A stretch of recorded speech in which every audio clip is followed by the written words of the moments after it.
Hello and good evening or good morning or good afternoon, wherever you are and whatever the time is, or a happy day or a happy weekend. Every time is good. Every time that we have available is good to learn new things. And here is a new thing. And even if you heard it before, I promise to you that there will be some new things here today that you may have not heard before. This is our number 8 in the series of remove environmental risks from the transaction. And when we say transaction, we mean the environmental real estate transaction, and we mean the commercial or industrial transaction. So it is commercial, we're dealing with commercial industrial transactions, and we want to remove the environmental risk from these transactions. We are not dealing with single residence houses. We are not dealing with duplexes or triplexes or fourplexes. We sometimes, as a matter of fact, several times we dealt with large projects of apartment buildings. They are pretty sensitive projects, and when you build them, you want to make sure that the land is not contaminated. They belong in the league of commercial transactions. So we talk about removal of the environmental risk from these transactions, and today's subject is dry cleaners, plume, encroachment. We know what dry cleaners are. These are the cleaners that we take our clothes to them. And encroachment is when somebody come onto you. Encroach, usually it means something negative. Encroachment is something that is happening not by our agreement. Our series has over 30 videos in it, and we decided to break them in small pieces because we had the idea that very few of you, if at all, will sit down for 3 or 4 or 5 hours and just to listen to me talking. And I'm not sure that I can talk for 3 or 4 or 5 hours, all right? So, so we broke it down, and we know that you are busy people, and we try to match it to your attention span. And I hope that we met it. I hope we did a good job. So we have over 30 of these, and this is the number 8 in the series. I've been doing this, I mean, not the presentations, but this what I call environmental site assessment. I've been doing it since 1988, what is called phase 1 and phase 2 environmental site assessments, and contamination cleanup and abatement. So we don't do only cleanup, we also abate. By abate meaning making something less. So we don't always remove contamination completely, which is pretty expensive. Many cases we just abate it, we make it less, and this is okay too. The SBA, which is U.S. Small Business Administration, which is the prime mover in the industry of commercial loans, decided that whenever it comes to a commercial transaction that is being backed up financially by the SBA, it has the environmental impact, potential environmental impact, has to be investigated. And by what they call a phase 1 and a phase 2 environmental site assessment report. There is also something which is called transaction screen, but this is antique, this is old, we hardly do it nowadays, so I will not spend time on that. Mostly we do phase 1 and phase 2 environmental site assessments, and these are requirements. SBA says they must, bold letter, must be performed. And this is in their SOP. You see, SOP 50.10.6 means the 6th revision. So they have a standard operating procedure with these requirements are part of it. And they say the standard operating procedure says environmental investigations must be performed by an environmental professional. Now, who is an environmental professional? The definition for it is by the EPA, United States EPA. They define who or what is environmental professional, and you can go into EPA site and just search for EPA, environmental professional, and you will get several pages which describes the qualifications and certification and experience of who and what is an environmental professional. And I'm happy to tell you that I am an environmental professional who is qualified by the qualifications of the EPA. And the reasons are because in 1964, I had a degree. I graduated already in 64 at the age of 21. So you can compute how old I am. And but I feel very young. So at the age of 21, I graduated in mechanical engineering with additional credits in nuclear and chemical engineering. And I was young and ambitious and went to work in the nuclear industry for the next, how much was it? 8 years, I believe, more than that, maybe 12 years or whatever. And then I moved to work with the chemical industry and eventually arrived in California, became a general engineering contractor in 1989, specializing in the removal of hazardous substances as a special certification, and have been removing hazardous substances since 1989. So that's what, 11 and 20, that's 34 years that I've been removing hazardous substances. It's quite a time. And State of California at one time had a registry for environmental assessors, and they qualified me for level 2. And at level 2, they said that I have completed all the requirements for the most stringent level of environmental registration provided by the state. The REA2, which is my level, is a project manager who can conduct all assessments and investigations, plus issue cleanup opinions. We were, how to say, loaded or enabled with the authority to issue cleanup opinions to the state of California. We were kind of acting by a fiduciary duty because the regulators, they sit in their offices, they are not in the field. So they have to trust it to us that we do a job. We owe them fiduciary duty because they trust our report. So we were qualified by the state to issue cleanup opinions and say, well, because this registry stopped in 2012 because of budgetary issues. And then we became environmental professionals by the EPA qualifications. And we were qualified to evaluate risk of contamination and manage the cleanup of contaminated sites. So this is called in terms of qualifications.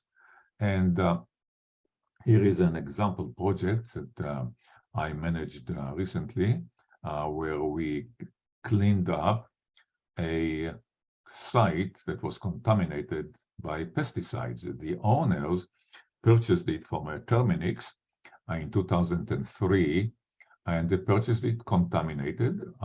Terminix at the time cleaned it up to what is called commercial standards because they were operating it as a commercial entity. And but our client by 2017 decided they wanted to put an apartment building. Once you put apartment building, you have to clean it up to residential standards, which are much, much stricter than commercial standards. And we had to go back there and clean it up again. So we started demolishing the structures. And guess what? Here you see the concrete. And we found out that the concrete was impregnated with pesticides.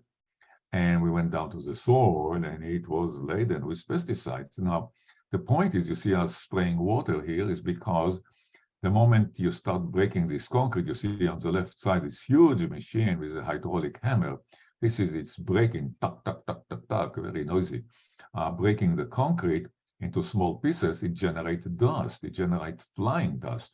When this excavator here excavates the soil, it generates dust. And the dust is contaminated, it is laden with pesticides, which are carcinogenic. And look here, behind the fence, behind the property line, we have residences. We were surrounded by residential properties with children, with adults, and we could not allow contaminated dust to fly around to these places and get inhaled by the residents. So it was very critical, and we surrounded the site with special monitors that would take samples every minute of the day of the dust. And the moment the dust exceeded just slightly a very strict level, the whole operation shut down. So that's why we protected the surroundings, but we also had to protect the workers. Here is a worker, all right? So we had monitors on the workers that were monitoring what they were inhaling. So anyway, just to tell you, it was kind of complicated, but we did it very happily. We finished, we loaded and transferred over 1,000 tons of contaminated concrete, broke it to pieces, over 1,000 cubic yards of contaminated soil. We took it away. And the good news is right now we have the 16-unit apartment building and everybody is happy. So this is what environmental professionals do. And Henry Moore, he is a famous, I believe, sculptor, very famous, says, to know one thing, you must know the opposite just as much, else you don't know that one thing. So when we say that something is bad, we also still need to say what is right. Okay, we cannot just say this is bad without saying what is right. And in our industry, yes, we have standards that say what is right and what is bad. Okay, if you want to define black, we have to say what is white, right? We cannot define black without saying what is white. Okay, so just some words of wisdom. And in our industry, we talk a lot about plumes. And plumes are those things that start at a point and spread out, like this plume of a feather. And you take this young, heroic, proud, smiling knight. Probably he looks like he has achieved a lot in his young age, and he seems to be very proud. And he's got this plume of feather on his helmet. And to show, here I am, all right, this is me. And in environment, here we deal with plume. Here you have a plume of smoke. It starts with a stack at the top of the stack, and then it spreads out into the environment. So this is a plume of smoke, all right? I'm sorry, I jumped one, yeah, plume of smoke. Okay, great. So now we move to our case of the day, which is a site which was contaminated by dry cleaners. So we have here a dry cleaner here at the corner. You see, this is a dry cleaner, and in the circle, and our client is sitting here. This is this L-shaped commercial plaza, 2 floors, 2 stories, 2 floors. Commercial plaza belongs to our client, all right? Behind it, this is a U-shaped building, is a very interesting historic building. Some of the famous celebrities of Hollywood in their time used to live in this building. I forget their names. I mentioned one of those guys, a very famous one that had an apartment here. So they're just behind our plaza. And this plaza, our client needed to refinance it, and he went to the bank, and the bank said, no, we are not going to refinance it because groundwater here is contaminated. That's a different story. There was some investigations there. They determined groundwater was contaminated with chlorinated solvents. And they said, we are not going to refinance. So there was, he had a balloon, I think it was maybe $5 million. So balloon loan, balloon payment. So, and this is an expensive place, all right. So we were hired, recruited, or retained to investigate and prove his innocence, if you wish, that he is not, or this site is not the culprit, so to say. And we moved in to investigate it. And so here is an illustration of what is going on. So we have the dry cleaners here. They contaminated groundwater. The yellow cloud is what is happening in the groundwater. It's not on the surface. It's below the surface, and it's moving under the street and encroaching here under this property, and also encroaching under this building here, this famous historical building.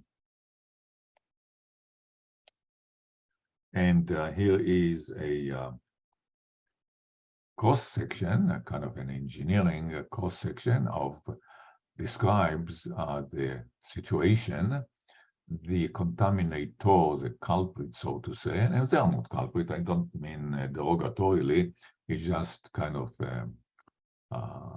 in illustration, so I call them the culprit, but they are good people. They operated by the technology of their time. They were not aware that they were doing any harm to the environment.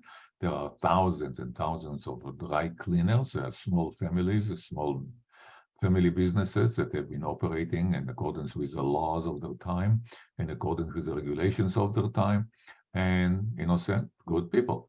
But unknowingly, they were contaminating the environment. So they leaked, and this. So here is the source. Let's call them the source. So this is the source, and they contaminated. And here is, you see here the brownish illustrations here, the clouds. This is how the contaminants are entering, going down, down, down, hitting groundwater. This is the blue. Blue is a groundwater table. This is the top of groundwater, hitting groundwater and then migrating with the groundwater under the street. The street is above us. Under the street, here, blah, blah, etc., etc., etc. And here is our property that we are in charge of to prove their innocence. And so what we showed in our investigation was that here we invested and investigated quite a bit here, and we showed that there was indeed a little plume generated by a little historic dry cleaner on his property, but we showed beyond a reasonable doubt that his little plume never reached the groundwater. We gave him a clean bill of health, and he was managed to finance. We showed that this is not his fault. It came from there, and eventually they managed to get the finance. And here are the happy bankers with loads of money coming to finance our happy client. I should say that by the time we finished our investigation, his out-of-the-pocket expenses to our firm was over $200,000. It was quite expensive, but it was expensive because of the regulatory involvement in the case. The moment you get regulators, and again, I'm not saying bad things about regulators, but the way regulators work, they are very pedantic. They are very tuned to details. They want accurate reports. They require you have to cross the T's and dot the I's, and that makes the work very expensive. And so by the time we finished, it was over $200,000, and everybody was happy. And the Norman Vincent Peale, I believe I pronounced it right, Norman Vincent Peale, a very wise gentleman, says every problem has in it the seeds of its own solution. Again, the solution to the problem is in the problem, right? Every problem has in it the seeds of its own solution. If you don't have any problems, you don't get any seeds. So those of us that are running away from problems will never have any seeds. So the idea is just you have a problem, we tackle it heads on and we handle it. Thank you very much for listening to me. My name is Amir Dini. I specialize in environmental services. Call me, text me. I'll talk to you free of charge, 323-899-5001. And I mean that I will talk to you free of charge about issues that you do not understand in our field. I'll talk to you about anything, but especially if you have reports that you don't understand, if you are concerned about something, talk to me, okay? I will help you. And my email is amia@amirdini.com. My website is amirdini.com. Thank you very much. I hope to see you in the next one.